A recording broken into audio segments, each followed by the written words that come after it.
Bonjour à tous et très heureuse de vous retrouver dans cette autre édition de Cameroun Daylight. Nous sommes le jeudi 17 septembre 2020. Merci beaucoup de votre fidélité au programme de CRTV et CRTV News. Comme vous le savez, l'actualité est marquée évidemment par cet appel lancé par les partis politiques à ne pas répondre à l'insurrection. C'est cette actualité dont nous allons parler tout au long de cette édition de Cameroun Daylight de ce jeudi, de même que cet appel à plus de vigilance et une prise de conscience générale en ce qui concerne la lutte contre le Covid-19 qui poursuit tout de même son bonhomme de chemin. Les populations invitées de plus en plus à porter des masques de protection, à se protéger contre cette pandémie qui sévit dans le monde entier. Le Cameroun avec, même si les contours de la maladie ont finalement été cernés par les pouvoirs publics camerounais, précisons que la vigilance reste de mise.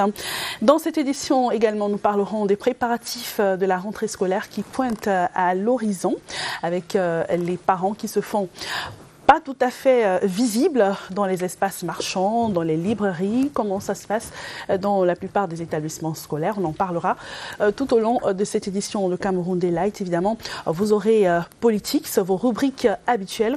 Dans un instant, nous allons accueillir Daoud Mouliom, il sera là pour la revue de presse en français. Il faut dire que comme c'est le cas depuis lundi, les journaux ont beaucoup parlé autour de l'actualité. Il nous dira précisément qu'est-ce qui a attiré l'attention des quotidiens ce matin. Il est déjà là. Daoud Mouliom, bonjour. Bonjour Cathy, bonjour fidèles téléspectateurs de CRTV News. Alors, très heureuse d'être avec vous ce matin, une fois de plus. Alors, les journaux ont parlé de quoi ce matin précisément? Alors, Cathy, on pourrait simplement résumer en cette maxime latine et juridique, nullum crimen, nullan poena sine lege, comme pour dire que le gouvernement camerounais s'attelle à sensibiliser avant les éventuelles sanctions pour ce mouvement annoncé du côté du MRC. Donc, il y a des textes de loi qui continuent d'être annoncés comme pour décrier cette conspiration qui a plutôt dévoilé très tôt le fond, et c'est ce dont parle la presse, mais également de ce point de presse qui a été convoqué hier et qui a réuni sur la même table le ministre de la Communication René Emmanuel Sadi avec d'autres ministres, notamment le ministre de la Décentralisation, le délégué général à la Sûreté nationale, mais également le ministre de la Santé, pour faire le point sur la lutte contre la pandémie du coronavirus 6 mois après. En tout cas, on en saura un peu plus dans quelques instants dans Tabloïd en français.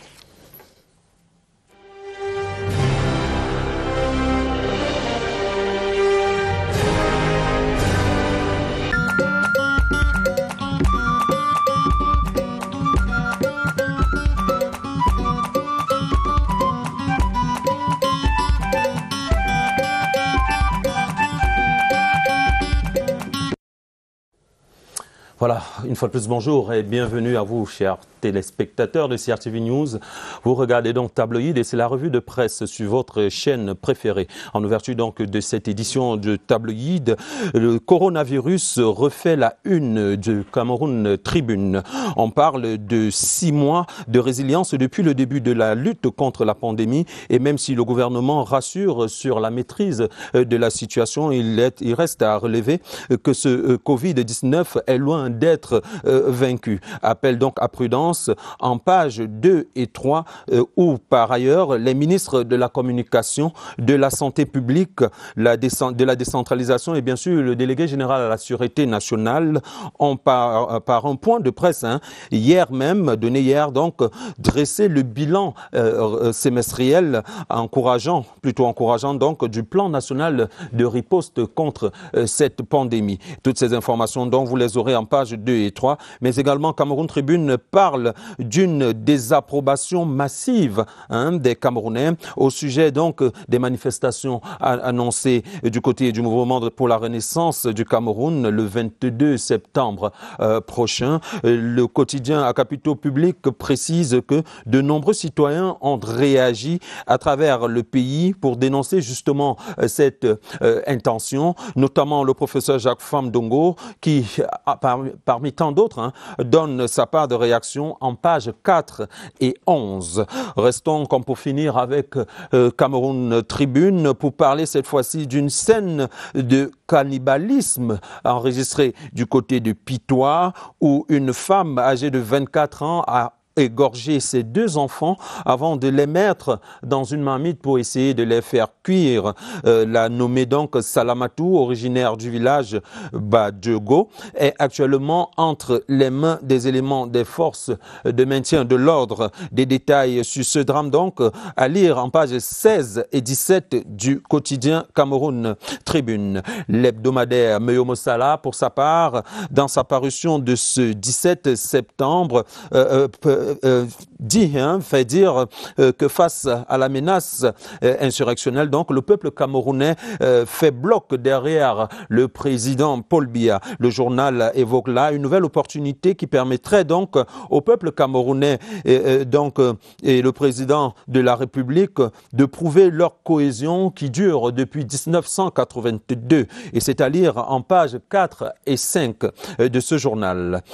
Candidat approché. Et c'est par cette convocation exclamative que le quotidien Mutation captive l'attention de ses lecteurs en ce jour. À la une donc, les visages de quelques candidats ou prétendants au mandat de conseiller régional. Vous pouvez d'ailleurs mieux faire connaissance avec ceci en pages 6 à 13 du quotidien Mutation. Élection du directeur général de la SECNA à Dakar. Le candidat du Cameroun n'était pas du tout le bon. En tout cas, c'est ce qui ressort du titre à la une du quotidien donc Réalité Plus,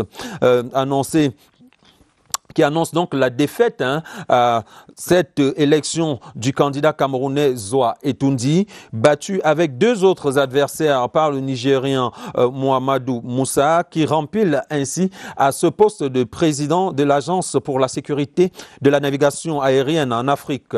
Tout le dossier donc de ce mauvais casting, plutôt imputé au ministre des Transports Ngale Bibeye, selon ce journal, c'est à lire en pages 4 et 7. Dans la suite de cette édition de tabloïd sur CRTV News, Afrique Infrastructure, dans sa une, fait donc plutôt rend un hommage mérité au génie militaire qu'il qualifie d'ingénieur de la Grande Muette. Cet organe de l'armée donc camerounaise est engagé dans la construction de nombreuses infrastructures à travers le triangle national. Les missions d'un génie militaire qui œuvre donc pour le gouvernement et même la construction du pays depuis une décennie. C'est quelque chose, c'est un dossier donc à lire et à comprendre en page 8 de cet hebdomadaire. Dans la suite donc, le docteur Bayero Fadil et Mohamedou Salouhou, autant pour moi, offre 10 000 bourses aux étudiants camerounais. Peut-on lire donc à la une de Flèche d'Afrique. Ce soutien à la formation et à l'éducation intervient dans le cadre du programme Jagora University, programme donc décliné en pages 6 et 7 de Flèche d'Afrique.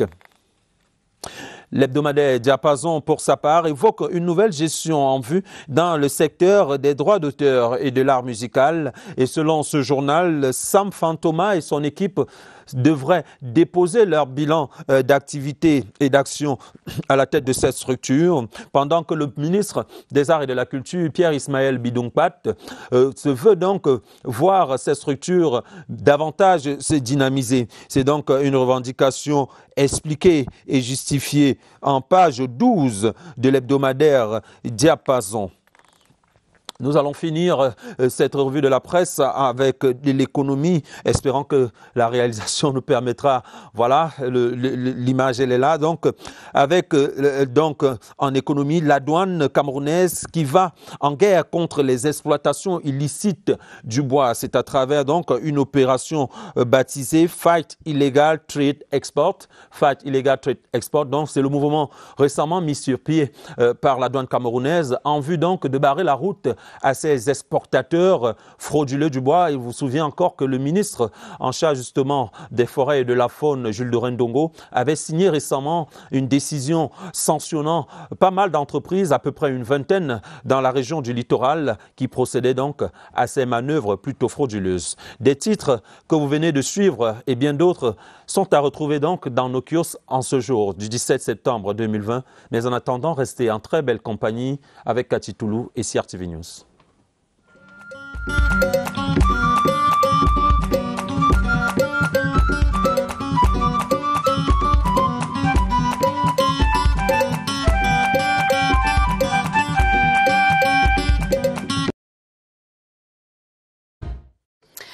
Voilà, tout à l'heure, vous avez suivi la revue de presse avec Daoud Molium et cet appel massif de la classe politique qui demande à la population à ne pas céder aux manœuvres de déstabilisation de la nation camerounaise. C'est le cas dans la région du littoral où la classe politique appelle donc et demande surtout à la population de ne pas céder à toute forme de manœuvre et de vaquer normalement à ses occupations cette journée du 22 septembre 2020, mais plutôt de se mettre autour de la construction nationale. Nous allons poursuivre dans cette lancée de la revue de presse, cette fois-ci en anglais. Tabloïd est présenté par Clarence Gay.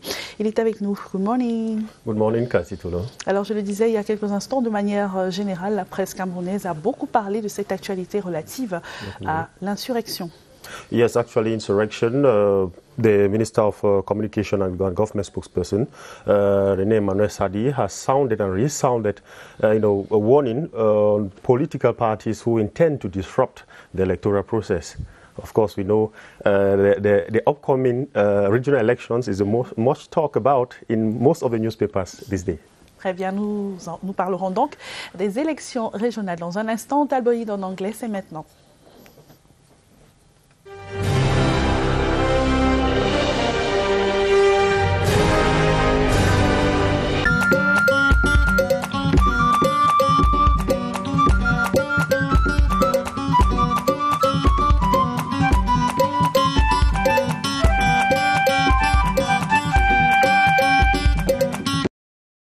September 17, 2020. Good morning, viewers. This is Tabloid on CRTV and CRTV News.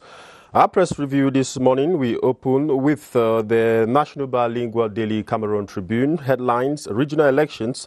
That's the president of the Electoral Board of Elections Cameroon, Eno Abraham Egbe, have enjoined all his team members to stand up like one person and ensure a successful organization of the first ever regional election in the country come December 6th, 2020. The LECAM board chair made the call yesterday while chairing the session as of right. Next is the Guardian Post. The Guardian Post says native doctor, others arrest over attempt to use travelers for rituals. That's the Guardian Post newspaper this morning. Say police are reported to have arrested native doctor alongside two others in Limbe in the southwest region for allegedly attempting to use passengers for rituals. That's for ritual purposes. According to the reports, the three suspects were arrested while on a mission to use unsuspecting passengers for alleged ritual sacrifice. You can read more of that story in the Guardian Post newspaper. Le Quotidien headlines appellent à l'insurrection et ou renversement des institutions. Well, that's the headline of the Le Quotidien this morning. The Minister of Communication and Government spokesperson warns political parties with the intention to disrupt institutions in the country that it will answer before the competent authorities. The information is contained in a press release signed by the Minister of Communication and Government spokesperson René Emmanuel Sadi. Emergence newspaper says Fecafoot versus the Professional Football League in the Cameroon's Menge wants Fecafoot to respect the court's decision. This comes days after the Switzerland-based Court of Arbitration for Sports recognized the Cameroon Professional Football League as the only competent body to organize the domestic football championship in Cameroon. You can find more of that story in page 11 in the Emergence newspaper. L'Action newspaper nomination of CPDM candidates ahead of the December 6, 2020 regional elections. Jean Kwete chairs or chimes caution bells. The Secretary General of the Central Committee of the Cameroon People's Democratic Movement Party, CPDM, has asked militants to choose from among them men, women, and youth capable of creating a fundamentally positive dynamic that's in the advent of regional institutions. More of that story in L'Action newspaper of this day. Diapason newspaper, the Minister of Arts and Culture has instructed the president of the Cameroon National Musical Arts Corporation, Sanfan Thomas, to present a balance sheet of the activities of the institution. Mr. Bidumpat has urged members of SONACAM to call for an inclusive General Assembly before October 31, 2020. This follows series of bottlenecks that has rendered its task difficult. That's SONACAM. More of that story in Diapason of this day. Tribune d'Afrique announces the death of the former Malian statesman, Moussa Traoré, passed on yesterday in Bamako, capital of Mali, at the age of 83. The former president of Mali was in power from 1968 to 1991. Moussa Traoré forcibly took over power from Modibo Keïta, the father of Mali's independence. He led Mali for 22 years. More of that story, you can get details in Tribune, that's Tribune d'Afrique. And we end up with the Sun newspaper, explosive revelations. The Oroko Balondo scam fully unmasked by Dr. Ajaoro. It says in a highly powered discourse, the US-based researcher brings to light the unfaltering falsification of the Balondo identity under the guise of a greater Oroko tribe, all in quotes. You can find the details of that story and other interesting stories in the Sun newspaper. And of course, it is here we come to an end of the tabloid on CRTV and CRTV News. Do make good use of the stand. A newspaper costs 400 francs. Get yourself informed and have a nice day.